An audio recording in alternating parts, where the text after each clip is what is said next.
The Galactic Council chamber hummed with the collective arrogance of 1,000 species who had ruled the stars for millennia. High Chancellor Mordok, of the Zenthari hegemony, gestured dismissively at the holographic display, showing a small blue planet in the Outer Rim territories. "Earth," he said, his voice dripping with contempt. "Population, 8 billion. Technology level, barely achieved faster than light travel. Military capability, negligible. They should be grateful we're even offering them the chance to surrender their resources peacefully." Councillor Vexaria, of the Silicon Collective, processed the data with mechanical precision. "Analysis confirms humans possess no weapons capable of threatening Galactic Council forces. Their largest vessels are primitive fusion drive ships. Recommendation: proceed with resource extraction protocols." Ambassador Thislon, of the Ethereal Dominion, floated above his seat, his energy form flickering with amusement. "I scanned their communication networks during our preliminary survey. They're divided into hundreds of competing nations. They can't even achieve planetary unity.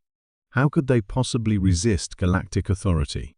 The decision was unanimous. Earth would be strip-mined for its rare minerals, its population relocated to labor colonies, and its star system converted into a resource depot. It was a routine operation, performed on dozens of primitive worlds every cycle. What the Galactic Council didn't know was that their preliminary survey had been detected 6 months earlier by Dr. Elena Rodriguez at the Arecibo Observatory. Within hours, every major government on Earth had received classified briefings that changed everything. President Sarah Mitchell called it the Great Convergence. For the first time in human history, every nation on Earth united under a single banner, not of peace, but of species survival. The same competitive drive that had led to centuries of warfare was suddenly redirected toward a common enemy. The transformation was swift and terrifying. Military-industrial complexes that had spent decades creating weapons to fight each other began collaborating on technologies to fight something else entirely. Russian nuclear physicists worked alongside American engineers. Chinese manufacturing merged with European design. Israeli cyber warfare experts shared secrets with former enemies. But humanity's greatest advantage wasn't their technology, it was their psychology. While other species had evolved past their predatory instincts, humans had simply learned to channel them more efficiently. Captain Sarah Chen stood on the bridge of the newly commissioned Terran dreadnought Defiance, watching the massive Galactic Council fleet drop out of hyperspace at the edge of the Sol system. 3,000 ships, ranging from corvettes to planet killers, arranged in the standard Council subjugation formation. "Open a channel," she ordered. High Chancellor Mordok's image appeared on the view screen, flanked by his fellow Council leaders. "Primitive humans," he began with practiced condescension, "we offer you one final opportunity to surrender. Submit to Council authority, and your deaths will be swift."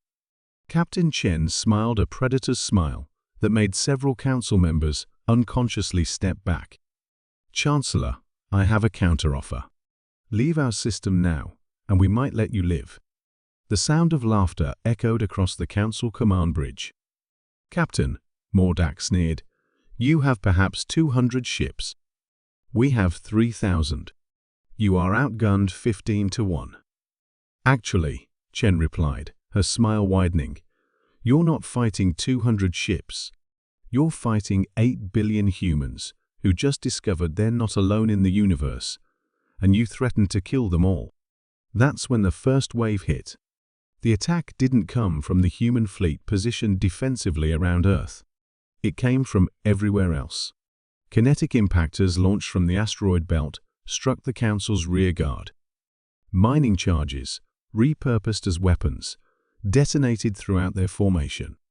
Civilian cargo haulers, hastily converted to missile platforms, emerged from behind Jupiter's moons. But the real surprise was the coordination. While the Council fleet operated under traditional hierarchical command structures.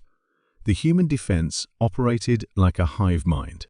Every ship, every weapon platform, every orbital installation was networked together through quantum communication arrays built in secret over the previous 6 months. Captain Chen's voice cut through the chaos as explosions bloomed throughout the Council fleet. That's the difference between you and us, machine.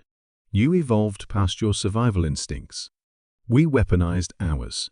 What followed wasn't a battle, it was a masterclass in applied human ingenuity. The same species that had turned sticks into spears, rocks into weapons, and atoms into bombs had spent 6 months turning their entire solar system into the largest weapons platform in galactic history.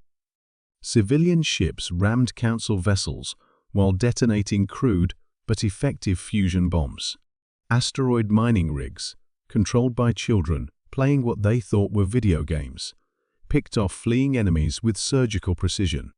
Even Earth's orbital debris, the space junk that other species saw as a sign of primitive carelessness, had been weaponized, each piece tracked and redirected to impact enemy hulls at devastating velocities. High Chancellor Mordock watched his invincible fleet being systematically destroyed by a species that had never fought in space before. "How?" he whispered, as his flagship shields failed under the relentless assault. "Because," came Captain Chen's voice over the comm, "you made one critical error in your calculations. You assumed that a species capable of creating weapons of mass destruction and then choosing not to use them on each other was weak. We're not weak, Chancellor. We're terrifyingly restrained. And you just gave us permission to stop restraining ourselves." As the last Council ships retreated through hyperspace, battered and broken, they carried with them a message that would reshape galactic politics. Earth was no longer a primitive world to be conquered. It was a death world whose inhabitants had just proven they could turn anything: asteroids, garbage, civilian ships, even children's toys, into weapons of war.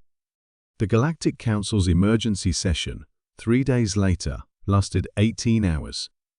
The topic: how to classify a species that had achieved interstellar defense capability in 6 months using nothing but creativity, determination, and an apparently limitless capacity for violence. Ambassador Thistleon, his energy form dim with exhaustion, made the final recommendation: classification, apex predator species. Status: do not engage. Recommendation: establish trade relations immediately and pray they remain in a good mood. The resolution passed unanimously. 6 months later, human ships began appearing in galactic markets, not as conquered slaves, but as equals.